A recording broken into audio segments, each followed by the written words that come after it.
Hello viewers, today I'm going to show you how to replace a steering rack on your MK4 Volkswagen. Now what I have here is actually my new steering rack. I've already purchased it.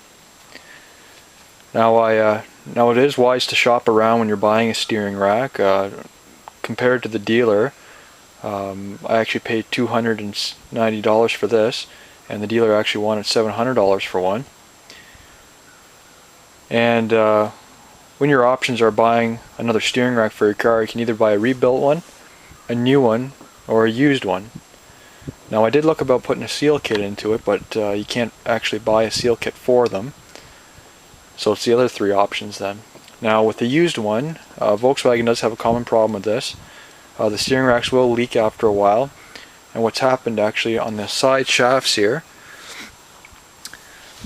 the chrome on the shaft will actually either rust from the moisture, or it'll start peeling off, and what happens after then is the seals will start leaking. Now it would be a waste of time to put a seal kit in it, because the clearance that the chrome was on there, well, you actually have more clearances now, which will equal to leaking after. Now before you remove the steering rack, you want to make sure that your steering wheel and steering is centered with the vehicle, so it won't throw anything off when you line the new steering rack up. Now I've already placed the vehicle on blocks and removed the wheels. Before you jack the vehicle up, you want to make sure you're able to loosen your lug bolts. Now when placing the vehicle on blocks, place the jack right here instead of placing the blocks there, because what will happen is when you go to remove your subframe, which holds your steering rack in place, you'll actually have some problems there. So as you can see, it's sitting on the blocks here, and if we just put the pieces of wood on top there, so it doesn't really damage the underbody of the car. Now these rails are for the unibody support, so they are strong enough to support the vehicle. Now the clearance is about 14 inches, which hopefully is enough to remove it. Now when removing your tie rods, what you're going to need is a tuning fork if you're not going to keep the tie rods. Now I already bought new tie rods for my vehicle. I figured it wasn't worth the time to have everything apart and not replace them. Now there's two types of tie rods. The ones that are on the vehicle right now and the ones I've bought are actually the bolt with a nylock on it, and there's the other type which actually have a bolt with slots in it, or a hole, that have a cotter pin through. Now I did put a oil drain pail just under the power steering lines there, so when I disconnect them, if any oil does drip out, it'll go in the pail instead of on the ground. Now as you can see in the pail, it's hard to see on the camera here, but there actually has been some oil that's dripped out, even though most of the system has leaked all the oil out. Now I also took the engine mount off the engine there, just to give me a little bit more clearance so I can drop the subframe down a little bit more. Now I've already pulled all the bolts out of the subframe, which are 4, and before I pulled the bolts out, I put a jack under the center of the subframe itself, just to hold it in place so when I lower it doesn't just come crashing down. And what I did is I went along, loosened the 4 bolts off to make sure I could get them loose, and then also loosened the 4 bolts holding in the steering rack itself. Now it's hard to see, but there was one bolt right in that area there. Now there was another bolt right there, and there is a bolt right there for the steering rack, and there also used to be one right there, but it actually broke off on me. And all 4 of those bolts are the same for the passenger side of the vehicle.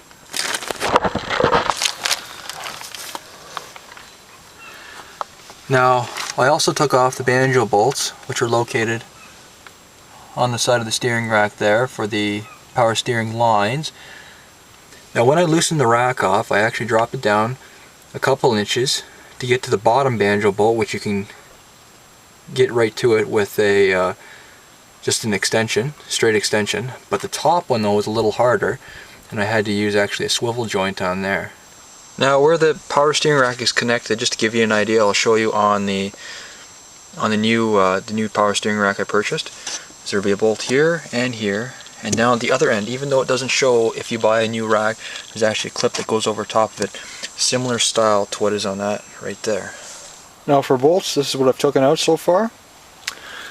What I have here are the steering rack subframe bolts. These two here are the front, these two are the rear, and they are 21 mil. Now these two nuts here and the bolts, these are the banjo bolts which hold in your power steering lines on your steering rack. Now the bigger one is for the top line, the smaller one is for the bottom line. These two nuts here are off the tie rods, and they are 19 mil. Now these two bolts here, they're for the motor mount that goes on the bottom of the engine. The long one here is the one that is closest to the steering rack, and this one is the furthest away from the steering rack, which is at the front on the black bracket. And those two bolts are both 16 mil. And all these bolts here, the rest of them, these are 13 mil. Now these four here, the one I actually broke off, so ended up it was seized in the steering rack itself. These actually all hold in the steering rack.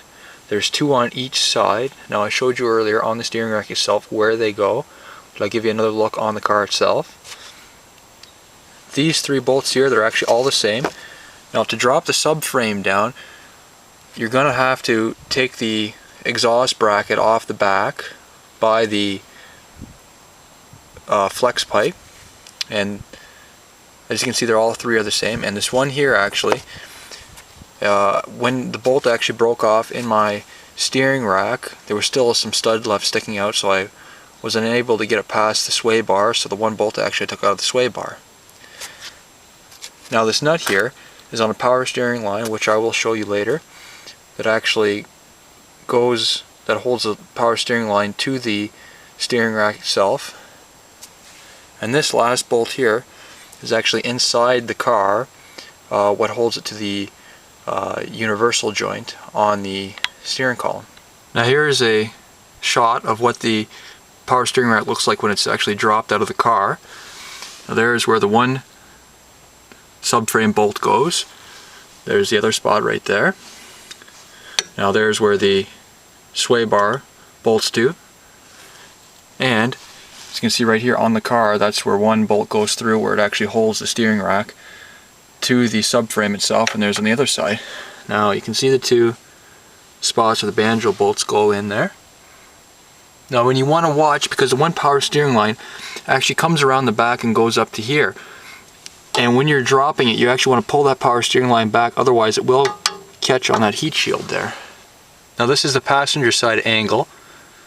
As you can see, here's where the one subframe bolt goes, and the other one there over on the other side. Now I didn't have to take out the sway bar bolt there. It's actually had enough room to pull it out. Now as I said before, here's the power steering line that goes around back. As you can see there's where it bolts up to, and it goes underneath the heat shield. Now there's where the exhaust bracket bolts up right there. It has a 13 mil bolt on each side. They are very hard to get at. I used a 3/8 drive ratchet, and actually I don't have really that much movement on it, so I was actually forced to use a 13 mil wrench on there. It actually was a lot easier to do. Now make sure you clean the bolts on the bottom and give them a little penetrating oil so you don't fight with them as much. Now to gain access to the bolt which holds in the shaft on the power steering rack to the universal joint, you're going to have to remove this plastic cover. Now there's two plastic nut-like screws on there.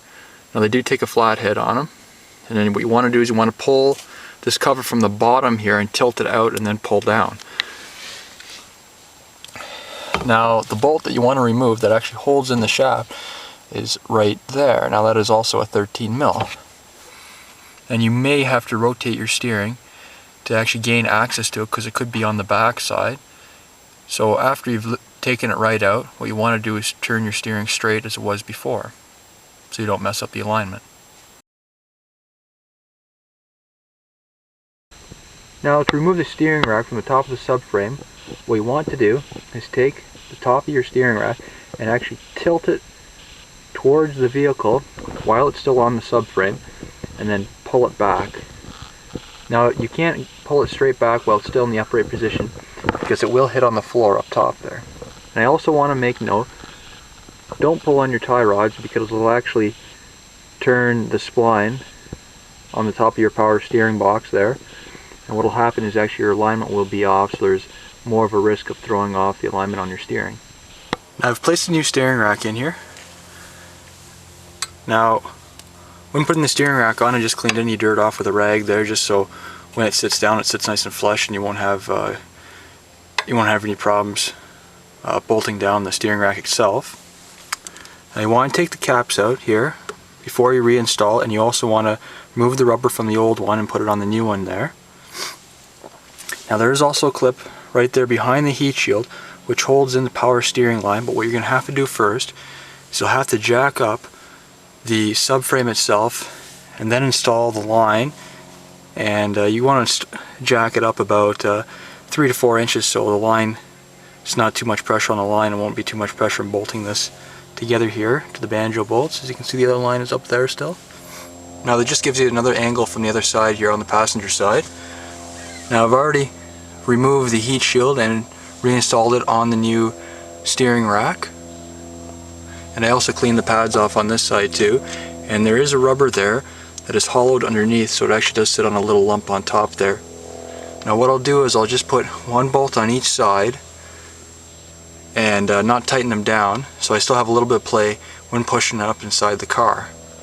Now the swivel and extension joint here inside the car actually does move up and down, so what you can do is you can actually push the power steering rack up through there, but not fully all the way, and then pull the joint down so it locks on top. So you actually don't really need 2 people for this job. Now I've put everything back together on the car. I've also loaded off the stands. Now I've already ran it for a bit and did fill it up. I filled it up to about the amount it is right now, and it actually used all the fluid that went through the system, and now I have to top it up again. Now when bleeding the system, you want to turn the steering wheel all the way to the left and all the way to the right, back and forth until all the air is out of the system. You will notice some white foam coming out, or bubbles. The white foam is actually the air coming out of the system, so it's nothing to worry about. Now I also forgot to mention earlier, I wasn't able to show you actually because I couldn't get the camera up in the space, but when you install the banjo bolts, each banjo bolt has 2 washers. Now one washer goes on the head of the banjo bolt, then you install the power steering line, and then the washer goes between the power steering line itself and the steering box housing. So that provides a seal. So you will need 4 washers altogether. There will be 2 different sizes, considering there's 2 different size lines. And after you've done bleeding the system, you're ready to drive your car, and I would recommend also taking it in for alignment because you've reinstalled your old existing tie rods or new tie rods. Any poor alignment will actually either make the car pull on the road or have extra wear on your tires. Thank you. If you have any comments or questions, don't hesitate to post them.